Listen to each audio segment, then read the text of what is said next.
Right, let's have a go.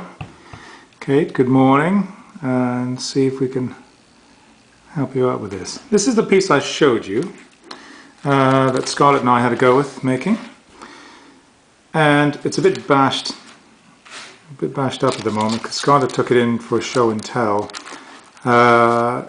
which was quite successful and kind of leveled out the kids who were a bit greedy and snatchy because they hurt themselves.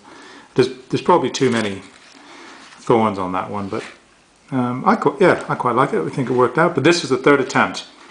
Once I figured out what you have to do to the leaves to make these things work, and we'll do that now. These are the thorns. Some of them are quite ridiculous. These black thorns in length, but I thought it's probably better to have ones that were too long.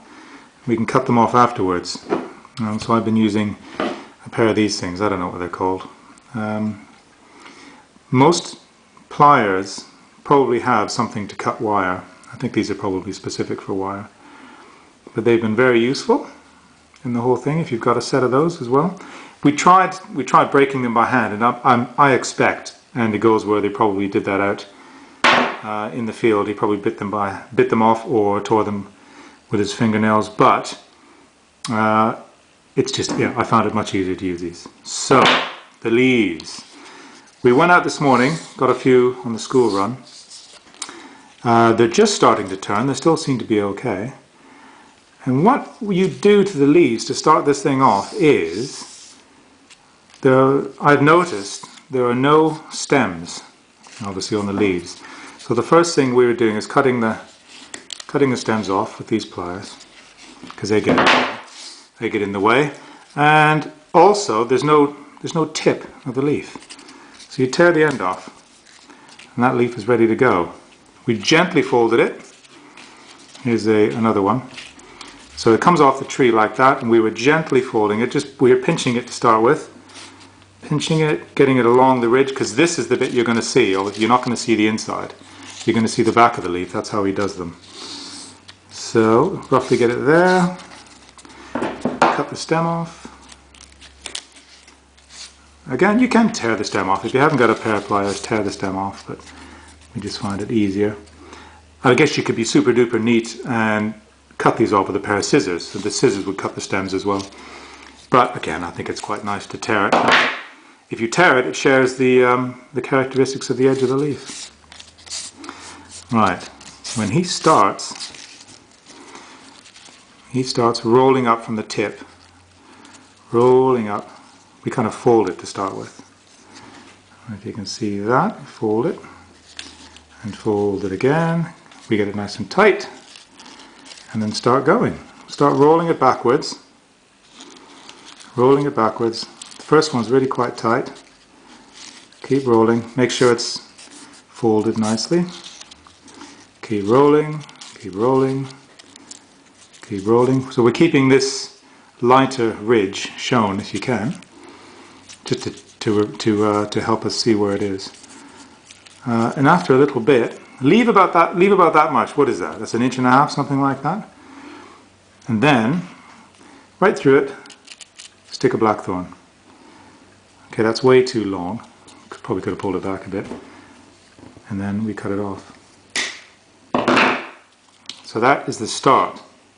Now, the trick to all of this, we found, is it looks as if it's one continuous leaf along the whole thing.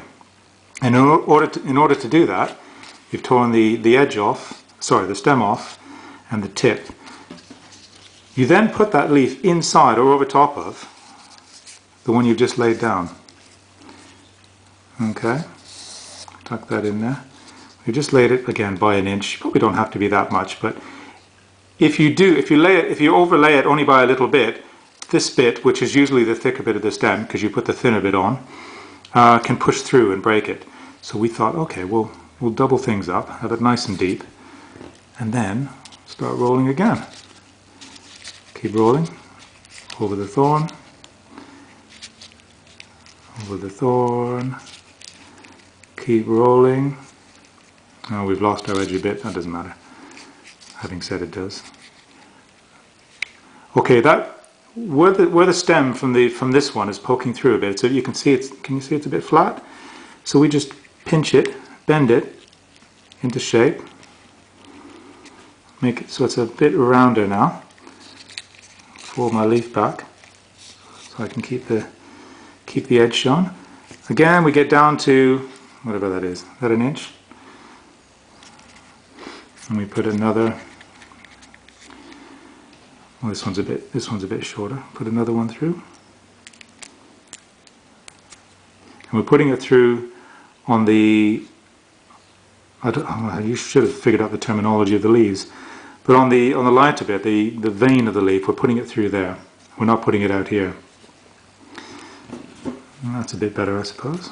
I'll cut the end off. Alright, so that's quite stable. Now, get another leaf ready, take the tip off. This one's starting to go a bit. Pinch it down. Now you want the whole object to start curving, don't you? This one, what we did is we curved it in two directions, just because it was we started getting a bit confident, so we played around. It's more of a, it's almost like a helix because it's rising and curving as well. So this leaf is ready to go. So same thing. Put it over top. Tuck it in there. It's ready to go. Now it's starting to curve. What I'm going to do is, I guess it's going to curve this way because it just seems to be doing that already. So to accentuate that, push the stem of the leaf, make the inside of the curve. You want all of these veins of the leaf really close together. And then when you turn it over, pull it to the outside. Pull it to the outside. Pull it. Pull it. That's probably a bit much. I'm going to get a stem in there because it feels a bit wobbly. Sorry, a blackthorn in there. Got flies into the house.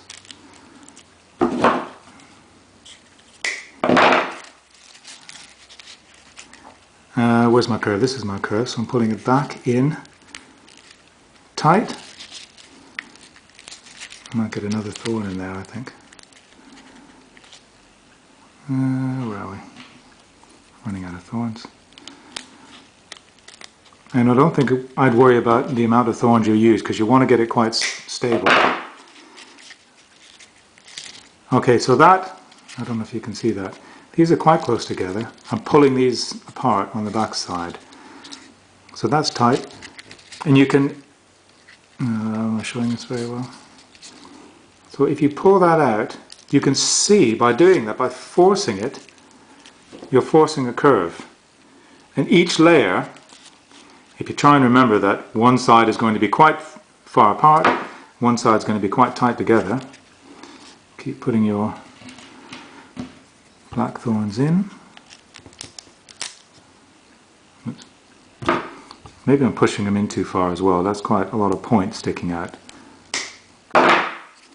And then come back in tight, because that's the way we want it to curve. I wonder if I could use that. It's a bit cheeky. No, I won't. That's tight. So I'm going to end this layer quite tight. Put in the thorn by the spine. Let's call it a spine. Then we know what we're talking about. Get my next leaf ready. And this first bit we've found the most tricky. Once it gets going, you can get your fingers inside and it's much easier to work. So be very patient. Take the end off. Where are we? Tuck this in. Oh, I haven't got a lot of room to do it. There we go. Under that thorn. Where's the thorn? Okay, now I'm going to start pulling it back.